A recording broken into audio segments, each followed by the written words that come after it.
Hello and welcome back to another episode of Inside the Tank. I am your host, Tyler Rains, along with my co-host, Alex Fortadall. And man, do we have some news this week. It's all cancellation, all postponed games and things like that. Let's talk about it. Alex, how you doing, man? I'm doing good, man. I'm doing good. I'm sick of the cancellations, though. It's getting Oh, annoying. Me Just too. want some hockey. There's only so much that you can do, right? No, that's true. There's only so much, but you know, I just want to watch some hockey. I know it seems like every other game's getting rescheduled.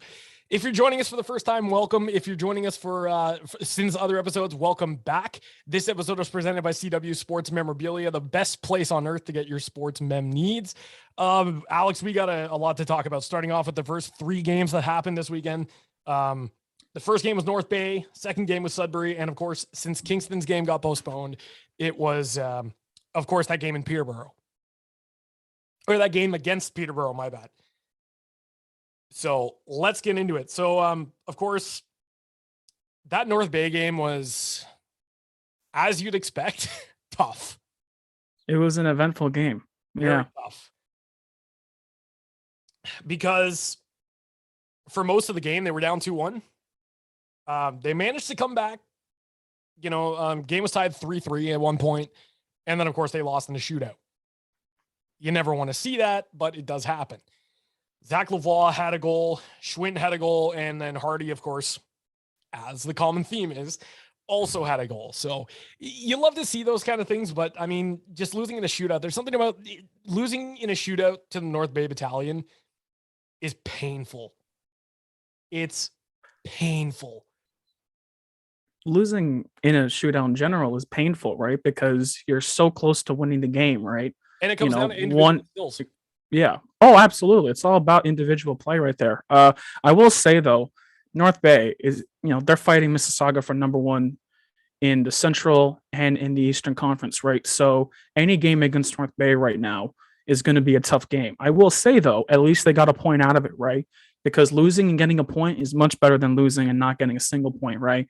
I will say though, I believe it was Luca Del Belbalus talking during the first intermission that the bus ride was a bit rough on them. They were a bit sluggish, and it was absolutely apparent that they were sluggish. They were flat throughout the first half of the game, but of course, the second half they were perfectly suitable, right? But that's what happens when you face a very competitive team like North Bay. They got a point, but a loss is still a loss. So, yeah, I mean, as bitter as it is, it's good that they still got a point. And it's like you said, yeah, that bus trip, especially going to North Bay, it's like what, 6.5 hours, four and a half, 6.5. I think it's like 4 hours. Yeah, 4 hours, sub 4.5 hours. Yeah. Brutal. Like when you're going out to Sault Ste. Marie or North Bay, Sudbury, things like that, like it's never a fun trip to get there. Thank God I was not on a team at Thunder Bay. I couldn't imagine the bus drive. Like Sault Ste. Marie is terrible in terms of the bus ride, but couldn't imagine it. Imagine it. And then speaking of Sudbury, the next night they got a redemption against Sudbury. They won 4-3 in overtime. Luca Del Belbalus, James Hardy, Zach Lavoie getting the games during regulation, and Charlie Callahan with possibly the most beautiful goal in his career that I've seen from him with the overtime winner. They extend their point streak. Luca Del Belbalus had a 3-point night. Some of the depth stepped up where you never would have expected to see them. And then there was Charlie Callahan, who he was involved on almost every single play that they made. Offensively, at least, yeah. He's definitely turned a new leaf so far this season in terms of his offense. That goal he scored, it was a pretty clean goal, a great receiving pass he got, a good shot right in front of the net, or at least around the crease, right? So, a tough position to score in, but you know what? It's a pretty cool thing to happen, right? It's a pretty cool thing to happen, especially against a team like Sudbury.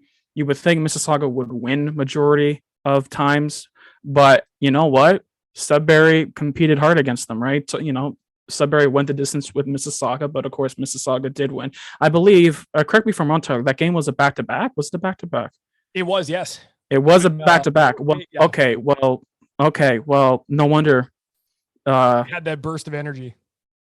Well, it's not even that. Well, Sudbury had a burst of energy, right? Facing a tired team like Mississauga, right? But I will say, though, throughout the season, they've had multiple, like back-to-backs, 2 games and 2 and 3 games and 3 nights, right? And they've won majority of the games in those series. So, never count them out for sure. But their tiredness and sluggishness definitely showed if Sudbury took them to overtime. Exactly. And I mean, honestly, you never want to see that happen, but it does happen on occasion. So, I mean, that's why back-to-backs are not my favorite. Back-to-backs are already bad enough, but when you have a 3-game stretch, you never want to see it. Then, of You course, never see the NHL Saturday, to regroup. It was announced the game that was originally scheduled against the Kingston Frontenacs for Sunday, because of, a lot of players going into COVID protocols on their team. They had to postpone that game and reschedule for a later date. But remember how we were saying that game against Peterborough before the break needed to be rescheduled? Perfect timing. They rescheduled that game literally a day before. And it was perfect. It was a 5-2 win. As we mentioned, the game was literally rescheduled like the night before. There are 2 things that are special about this game. First off, the Steelheads are on a 7-game point streak now because of that game. You gotta love seeing that. So since they went into the holiday break, the 2 games before and then every game after that, they're on a 7-game point streak as a result. Plus, Jake Huberty, and we're going to talk about him right after our recap is done. Got his first 2 points as a Steelhead. That was a very unusual game, because you're so used to seeing the fans that I think, like, you and I were sitting up at right by the press box. Yep. And it's just like the NHL. Yeah. Just like the NHL. They had the crowd noise going. Whenever they scored, they played the crowd noise. Like, there was the booing at the referees. It was awesome.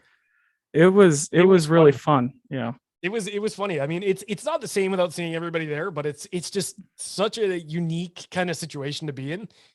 But I mean, overall, it was a pretty good game, but also a pretty interesting game. It was an interesting game for, of course, the fact that there was no fans, and just being in that building was just eerie to a certain degree, right?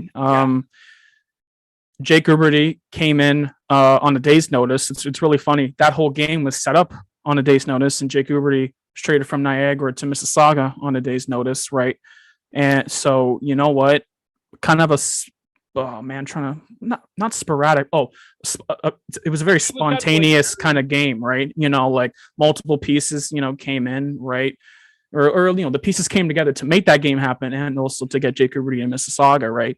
And like you said, 2 points right there. A goal. It was an empty net goal. Hey, a goal's a goal, man. I don't care how you get a goal. A goal's a goal. Yeah. He got a good assist on a Luca Double Baloo's James Hardy play. You know what? He looked good out there, right? They won a good game against a team that I genuinely thought wouldn't be as difficult as they seemed to be during that game, right? Peterborough was, honestly, to me, Peterborough were, they were active in the game right until that empty net goal by Jake Huberty, right? And then they just kind of fell apart. Wheels fell off the wagon. Yeah. They fell apart. Well, I will say though, hey, that, like, they just traded Mason McTavish at that time, right? To Hamilton, right? So on rebuild. And I mean, hey, that's okay, because in a couple of years we're probably going to be in the same situation. So honestly, 2 to 3 years, something like that. Yeah, something like that. Yeah. But it's good that they brought in Jake Huberty. And moving into our next segment, I think we're going to talk about that. Was most recently the trade deadline. 2 moves were made by the Steelheads. They didn't make a whole lot of real big blockbusters, which is completely okay. I think this team is just good enough as it is. Like, you don't need to make any more major moves. Ty Anselmini got traded to the Sault Ste. Marie Greyhounds for a 10th round pick in this upcoming draft. And the Steelheads already have 13 picks? No. Funny enough, I remember I was a couple days ago, I counted how many picks they have in terms of like how many rounds. I believe they have more picks than there are rounds. I believe they have, I think, 17 or 18 picks this year in the 15-round 2022 OHL priority selection. So they just added another pick with that. I will say though, definitely with the with the addition of Anselmini, there would have been technically kind of an odd man out, especially knowing Uberty is a natural centerman. But when we talked to James Richmond after that game, after his debut game against Peterborough, he said they're going to primarily play him on that right wing. So still, either way, in terms of a forward position, there was going to be an odd man out. And Anselmini was that odd man out. Exactly. And I mean, sometimes you're going to have to make changes as a GM. You don't necessarily want to make, but you kind of have to. Anselmini was basically just either going to get sent down or he was going to get scratched. And he's been sent. Well, London sent him down technically his whole career ever since they drafted him. And it was like 2019, right? So and he's send him to a place so be competitive. He's going to get some playing time in Sault Ste. Marie, and I think that's like a thing that you really want to see, because the more time he gets, the better he's going to develop. But I think he was a necessary loss. We'll put it that way, because you didn't want him to just sit on the bench or go down. You wanted him to get as much time as possible. And, it's a team that's out of the conference, so it's not going to come back to bite you. Then unless they face the Sioux in the playoffs, which they absolutely could. They absolutely could, but I don't want to get ahead of myself here. And and then came Jake Uberty trade, which was broken on Sunday afternoon. It was actually officially made on Saturday, and then it was broken Sunday afternoon. They gave up a 2023 second and a third and a fourth in 2025, which I think was a pretty good trade because you weren't giving up any picks in a very deep draft. And that's exactly what you love to see, right? You're getting a guy who brings in, as James Richmond said, a lot of speed, some good offensive production, a guy who's just very team driven. And I think you and I saw that when we talked to him. By the way, if you haven't already seen the post-game interviews, you can definitely check those out on our YouTube channel. Man, this kid is so friendly, such an amazing player. And to be completely honest, I think that trade was completely worth it. No, you're absolutely right. No, it was definitely worth it. He's very nice kid, very nice player, very nice guy, really. Extremely team driven, because when we were asking him about his debut game, he immediately was just like, "Oh yeah, it's these guys put in the work. I just came in and did my best to fit in." And I just immediately thought, like, that right there is a selfless player. I like that about someone. Because you're coming in and you're basically giving it your all. You're not, as he said, and I'm going to quote him a lot here, this Steelheads team, they're not playing for themselves. They're playing for each other and for the logo on the front of the jersey. That's the perfect player to have. Perfectly. Because that's exactly what this team does. And they've proven that since the beginning of the season. So it's great to have him on. He made an immediate impact as soon as he got here, which is perfect. And I think that this is a great opportunity for him to really get to know his teammates and mesh well with the lineup. Knowing that he's an OA next year, and the potential idea that Mississauga could have him for another season, right? If they choose to keep him as one of the three overagers, by the overager deadline, right, which is always 2 days before the trade deadline next season. I think the deal would have been absolutely worth it and potentially then some, right? Like you said, it's a very deep draft year this year, 2022 OHL priority selection, and they still have their picks, right? And they were still able to complement the lineup, right? Because you and I both know, we've talked about it so many times. Whenever we've talked to players, James Richmond, even fans, parents of players, they always talk about how close the team is, right? How close that bond is, right? So when you bring in a guy like Jake Uberty, who all he talks about, or at least majority of the time when we talk to him after his debut game with Mississauga, I'm a team player. I want to help the team out. I don't want to I'm paraphrasing, but he said, I don't want to disrupt what they have. Right. Mm-hmm. And that is a smart player and just in general, smart, guy to have in that locker room on top of his hockey skill. And let's be real here. Niagara's been terrible this year, right? They've been tanking, and listen, they're going to get a great pick. They're tanking, right? And if you look at his point totals for what he's been doing there, that's really good. Just under a point per game, tens of points, it was like 15 points, like 20 something games or whatnot, right? With Niagara, that's incredible. Apply him to an actual team that's competing, or at least a team that is competing. Sorry, Niagara fans, apply him to a better system in Mississauga, a better group of players. The sky is the limit for this kid, right? So in terms of the value, that's perfectly fine. But the funny thing is, Tyler, you mentioned how they didn't make any blockbusters. We do know that a blockbuster offer was sent to them. Yes. It And was a terrible offer. I always find it kind of funny because ever since that game on Sunday afternoon, when we did the interviews with James Richmond and and Jake Huberty, we touched on something where he mentioned that JR mentioned that we didn't want to mortgage the future. And I knew exactly what he was talking about. Huge insinuation. There was a report. I don't know if this has any link to it, but there was a report that Sudbury was requesting Owen Beck, a couple of seconds. Chaz Sharp for Jack Thompson, defenseman Jack Thompson. You're not going to get that much. That's a terrible deal. I found that kind of funny that he was mentioning that because it's related. It's a pure insinuation towards that. Absolutely. That blew people's minds, that deal. That was just an absolutely terrible offer. But when it comes to the trade deadline, you always want to do your best to get good value players or whatnot, or picks. And it's always, get high, sell low, right? Mm-hmm. And in terms of what Mississauga did, I think it was perfectly fine, right? Because listen, a 10th round pick doesn't seem like a lot, but hey, it's this year, right? This could be a player who ends up being like a 4th round NHL pick. You never know. Absolutely. It could be an absolute steal at the 10th round, right? And Mississauga, their scouting department knows what they're doing. Remember, we got Owen back in the 2nd round, who is currently, let's be real here, the best rookie in the OHL. So literally, like he's leading all rookies in scoring.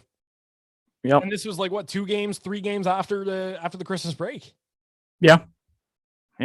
Just saying, he was a 2nd round pick, and Bryce McConnell Barker, who got picked in the 1st round, 4th overall. He isn't even close to that. Like, listen, he'll be drafted. He's a good player in his own right, but he ain't rookie of the year, right? He ain't, OHL player rookie. OHL rookie of the year.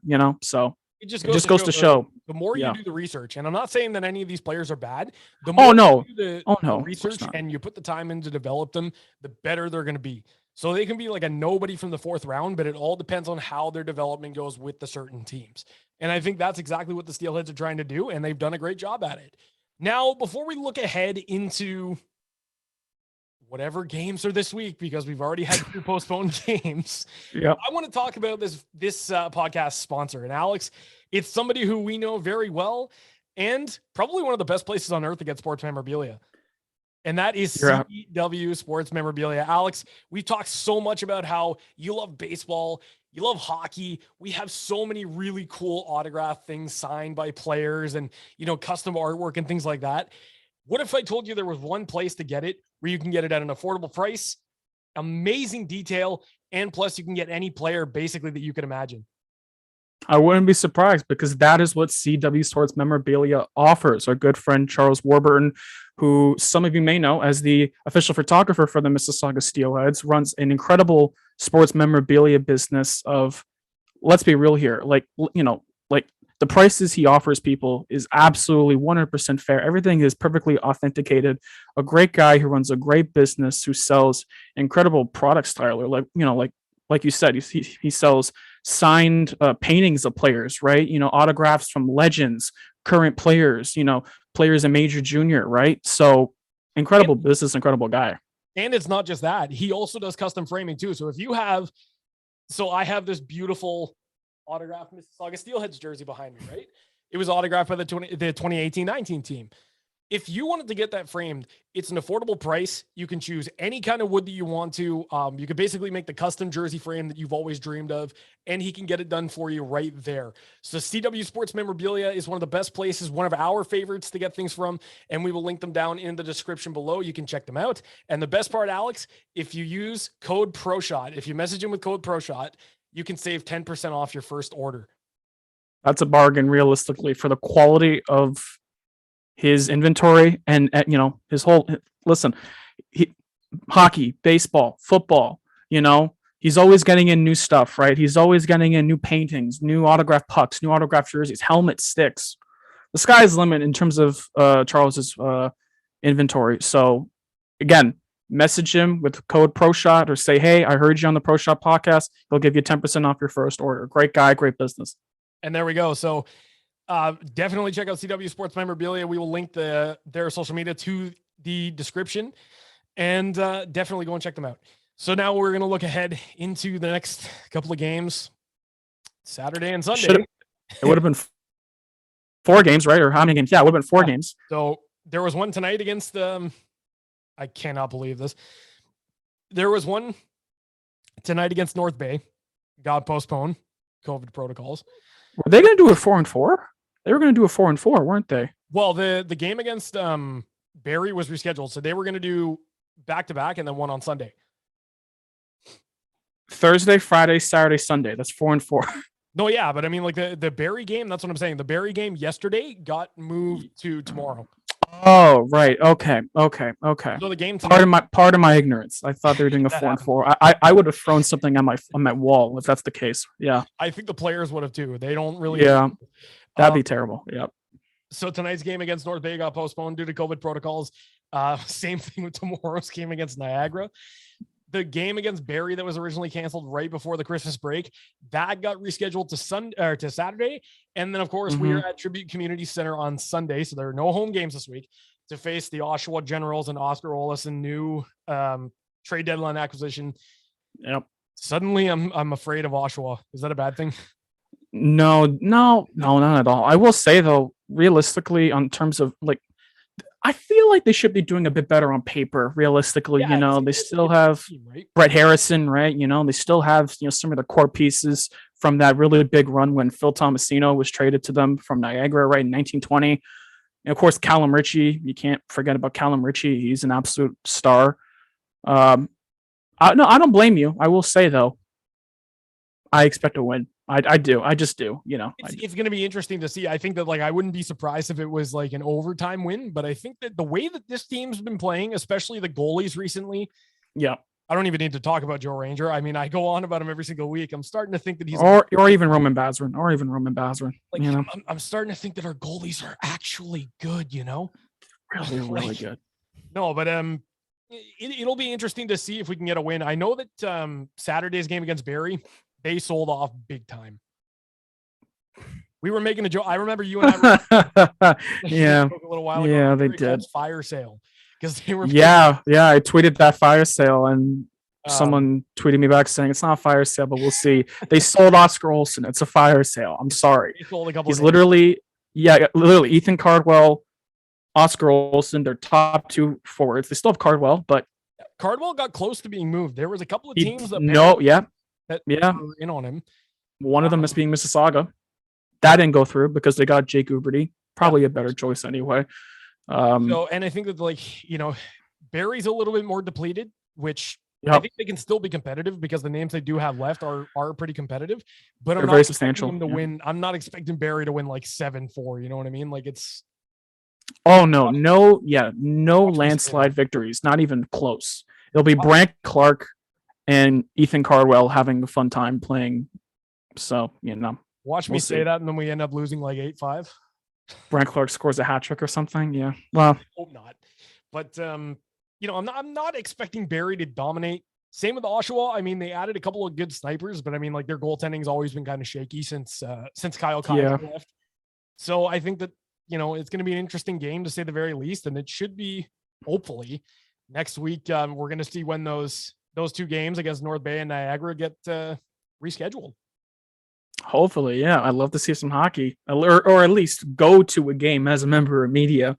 But we'll see. We'll see when they get rescheduled. It's definitely going to be interesting because I know you and I were planning on going tomorrow night. We were going to hopefully have some new post game, but it doesn't look like that's going to happen. So that's not going to happen. Yeah, that won't happen. But that's completely okay. I mean, hey, it's better, especially in these times. It's better safe than sorry, right? So absolutely, got to stay safe, got to stay healthy, and do what you can to limit the spread. So. Yep. With that being said, thank you very much for watching. If you haven't already done so, don't forget to hit that subscribe button, hit the little bell notification for all future content. If you really like the video, don't forget to leave a like and share it with all your friends. This has been Inside the Tank. I'm your host, Tyler Rains, along with my co-host, Alex Fortadall. And as always, stay happy, stay healthy, and be kind to everybody. We'll see you next time.